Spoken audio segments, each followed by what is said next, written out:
Hello friends, welcome to my YouTube channel all pieces centre. आज मैं आपको CNT और एसपीटी की तैयारी बहुत अच्छे तरीके से करने के बारे में बताने जा रहा हूं। तो आइए शुरू करते हैं।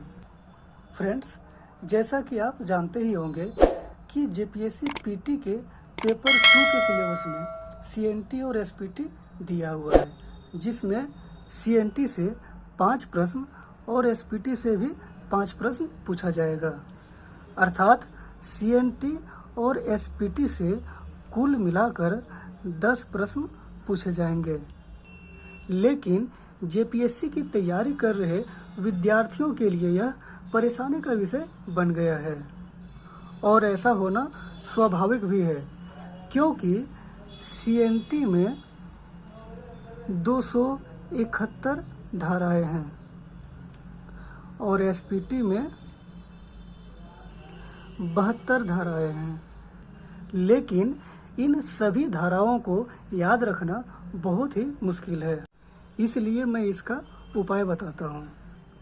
फ्रेंड्स, आप इंडियन पॉलिटी पढ़ते ही होंगे, तो आप ये जानते ही होंगे कि मूल संविधान में 395 अनुच्छेद था, जो वर्तमान में बढ़कर लगभग 448 हो गया है।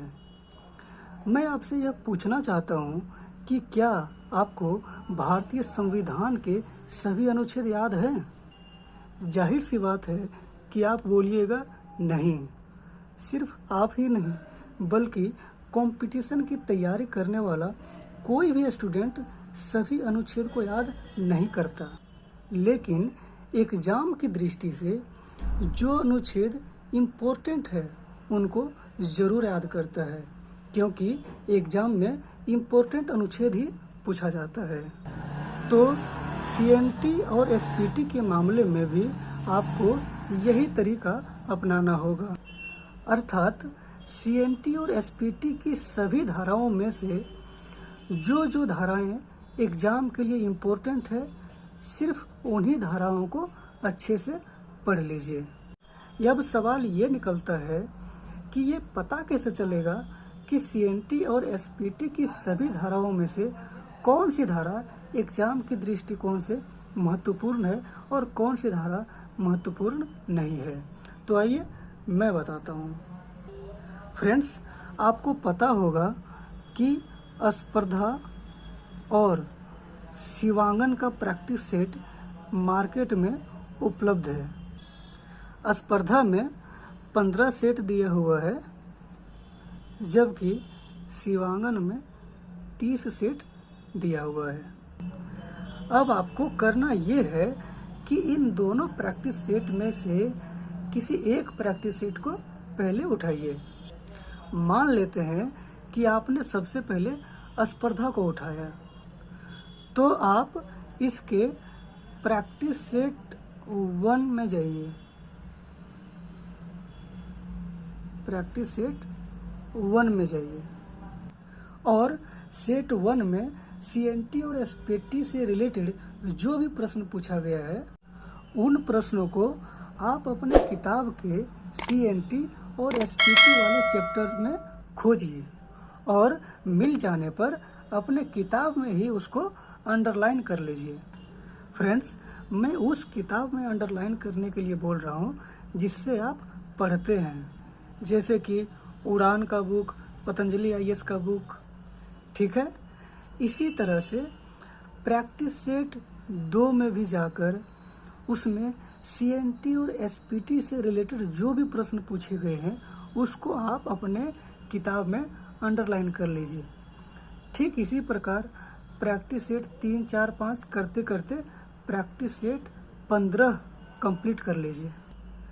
स्पर्धा का 15 प्रैक्टिस सेट कंप्लीट करने के बाद फिर शिवांगन का प्रैक्टिस सेट लीजिए, और इसमें भी इसी तरह से इन 300 प्रैक्टिस सेट में जो भी सीएनटी और एसपीटी के प्रश्न दिए गए हैं, उन प्रश्नों को आप अपने किताब में अंडरलाइन कर लीजिए।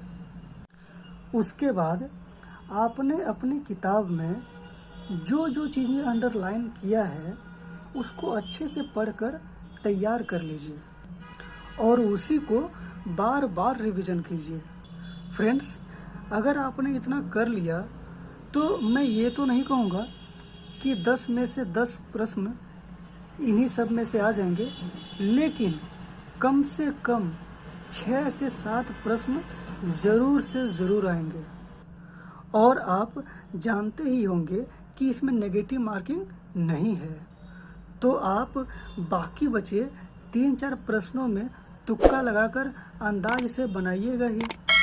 और अगर आपका किस्मत सही रहा तो उसमें से कम एक प्रश्न तो ज़रूर सही होगा और इस प्रकार आप लगभग 8 प्रश्न सही कर देंगे। और फ्रेंड्स, 10 में से लगभग 8 प्रश्नों को सही करना अपने आप में ही बहुत ही ज़्यादा अच्छा स्कोर है, जो कि पेपर 2 में आपको बहुत अच्छे स्कोर तक ले जा सकता है। तो फ्रेंड्स, अब मैं यह उम्मीद करता हूँ कि अब आप CNT और SPT से नहीं डरेंगे और मेरे द्वारा बताए गए तरीके से पढ़कर आप इसके ज़्यादातर प्रश्नों को एग्ज़ाम हॉल में सही कर देंगे। तो ये वीडियो यहीं ख़त्म होती है। इसे अपने दोस्तों के बीच ज़रूर शेयर करें। थैंक्स।